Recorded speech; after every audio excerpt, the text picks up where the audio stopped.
جب بھی پاکستان کے اندر مشکل پریشانی آتی ہے، پاکستان کا مذہبی طبقہ جو ہے وہ ہمیشہ رانگ سائڈ پہ کھڑا ہوتا ہے، جا کے غلط سائڈ پہ کھڑا ہوتا ہے۔ میں تو عرصہ دراز سے محسوس کرتا تھا، 2-4 دن پہلے کی بات ہے، پاکستان کی ایک بہت پرانی مذہبی جماعت ہے، اس کے ایک باغی لیڈر ہیں، ان کا بیان ہے، سینیٹر کے عہدے تک گئے ہیں پاکستان کے اندر، یعنی اچھا پڑھا لکھا قابل بندہ، جذباتی بیان نہیں ہے۔ اس نے کہا کہ جی پاکستان کی جو مذہبی جماعتیں ہیں یہ ساری کی ساری امریکہ کے لیے کام کرتی ہیں۔ ہم بھی تو مذہبی ہیں نا، لیکن ہم کسی جماعت کا حصہ نہیں ہیں، تو ہم آپ کو سچی بات بتا رہے ہیں۔ وہ علامہ اقبال کا شعر ہے کہ بے شک چھوٹی ہے ذات بکری کی، پر دل کو لگتی ہے بات بکری کی۔ وہ جو بات کر گیا ہے نا، بات ٹھیک کر گیا ہے کہ جی پاکستان کی کل مذہبی جماعتیں کس کی تابع دار ہیں؟ امریکہ کی۔ تو یہ جماعتوں کے پیچھے ایمان برباد نہ کریں۔ آپ کے آستانوں کو تو نامنل آستانوں کی تو میں نے پہلے بات کر دی، آستانوں کو کسی خاطر شمار میں نہیں آتا۔ یہ غلط فہمی دماغ سے نکالیں کہ آستان دین کا کام کر رہے ہیں، کوئی نہیں کر رہے، الا ماشاءاللہ سارے ایک جیسے نہیں ہوتے، انگلیاں ساری برابر نہیں ہوتی۔ لیکن اس کے بعد مذہبی جماعتیں آ جاتی تو مذہبی جماعتیں بھی کوئی ڈائریکٹ یا انڈائریکٹ وہ ساری کی ساری امریکہ کی تابع دار ہیں، اسی کا ایجنڈا فالو کرتی ہیں۔ اس کی ایک مثال دے دوں آپ کو سمجھنے میں، جو پرانے لوگ ہیں ان کو سمجھنے میں آسانی ہوگی۔ بھٹو کا دور تھا، آخری دور، جب امریکہ کو مسئلہ بنتا ہے نا، وہ کوئی نہ کوئی ایشو کھڑا کرتا ہے، تو پاکستان کے اندر مذہبی ٹچ بڑا چلتا ہے۔ یہ بڑا کامیاب ترین ٹچ ہے، ہمیشہ 75-78 سال کی تاریخ میں ہمیشہ مذہبی ٹچ کام آیا۔ جب آپ کو ضرورت تھی تو آپ نے جہاد کے نام پہ مسلمانوں پاکستانیوں کے بچے مروائے، وہ بھی امریکہ کی تابع داری میں مروائے۔ سوویت یونین کے خلاف جو ہم جہاد کرتے رہے، کس کے خلاف تھا؟ کس کے حق میں تھا؟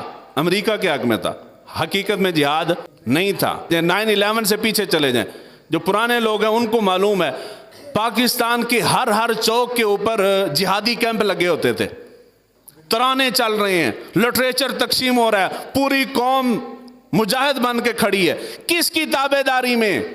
امریکہ کی تابع داری میں۔ مگر ایجنڈا سمجھ نہیں آیا، بڑی دیر سے سمجھ آیا۔ عقل ہماری سلو ہے نا، نیٹ ورک سلو ہے، دیر لگ جاتی ہے چیز ڈاؤن لوڈ ہونے میں، وہ بعد میں سمجھ آئی۔ بھٹو کا آخری زمانہ تھا، آخری زمانے کے اندر بھٹو چونکہ آکڑ گیا نا، جو لیڈر آکڑ جاتا ہے وہ اس کو برداشت نہیں ہوتا امریکہ کو، تو بھٹو آکڑ گیا تو اس کو گرانے کا ایک ہی اربہ تھا، وہ کیا ہے کہ مذہبی ٹچ دیا جائے۔ وہ مذہبی ٹچ کیا تھا؟ نظام مصطفیٰ کے نام پہ پاکستان کے کل مسالک کا ایک اتحاد بنا، وہ اتحاد بھٹو کے خلاف کھڑا ہو گیا، جی ہم نظام مصطفیٰ لائیں گے۔ اور نظام مصطفیٰ دے مجاہد حالی تک بھی پھر دینو اپنے نام کے ساتھ فخر کے ساتھ لکھاتے ہیں مجاہد نظام مصطفیٰ تحریک کے۔ وہ تحریک کسی بھی ادنا سے ادنا ترین صحافی سے پوچھ لیں، اربوں کے حساب سے ڈالر تقسیم کیا پاکستان کے اندر۔ بھٹو کے خلاف نظام مصطفیٰ تحریک چلانے کے پیچھے اصل طاقت کس کی تھی؟ امریکہ کی۔ اور چلا کون رہا ہے؟ سارے پیر شیر کل مسلک، میں یہ تھوڑی کہہ رہا ہوں کہ کوئی ایک مسلک تھا، سارے مسلک والے بیچ میں تھے، ان سب نے مل کے چلائی ہے۔ اور یہ ایسی لعنت ہے کہ جب تک یہ رہیں گے، جب تک کہ قوم کے سامنے بیٹھ کے سچے الفاظ کے ساتھ تسلیم کر کے معافی نہیں مانگتے، سارے قصوروار ہیں۔ ایک جان بھی میری وجہ سے جائے تو کیوں جائے؟ بھٹو گیا ہے تمہارے نظام مصطفیٰ کے جھوٹے نعرے کی وجہ سے وہ پھانسی چڑھ گئے، اور اندھے کو بھی پتہ ہے کہ پیچھے پیسہ سارا امریکہ کا تھا۔ پاکستان کی مذہبی جماعتیں دین کے لیے کام نہیں کرتی، وہ امریکہ کے ایجنڈے کے لیے کرتی ہیں۔ تو اگر آپ چاہتے ہیں کہ دین بچانا ہے، ربنا اللہ کہو، ہمارا رب اللہ ہے، ثم استقاموا، یہاں سے تکلیفیں شروع ہو جائیں گی، پھر ان کے اوپر استقامت کے ساتھ ڈٹے رہنا۔ ایمان آستانوں، تنظیموں، تحریکوں، جماعتوں، پارٹی وغیرہ سے نہیں بچے گا، اپنے ایمان کا جواب قبر کے اندر جا کے ہم نے خود دینا ہے۔ علامہ اقبال کا شعر ہے آخری، علامہ اقبال فرماتے ہیں، یقین پیدا کرے ناداں، یقین سے ہاتھ آتی ہے وہ درویشی کے جس کے سامنے جھکتی ہے فغفوری۔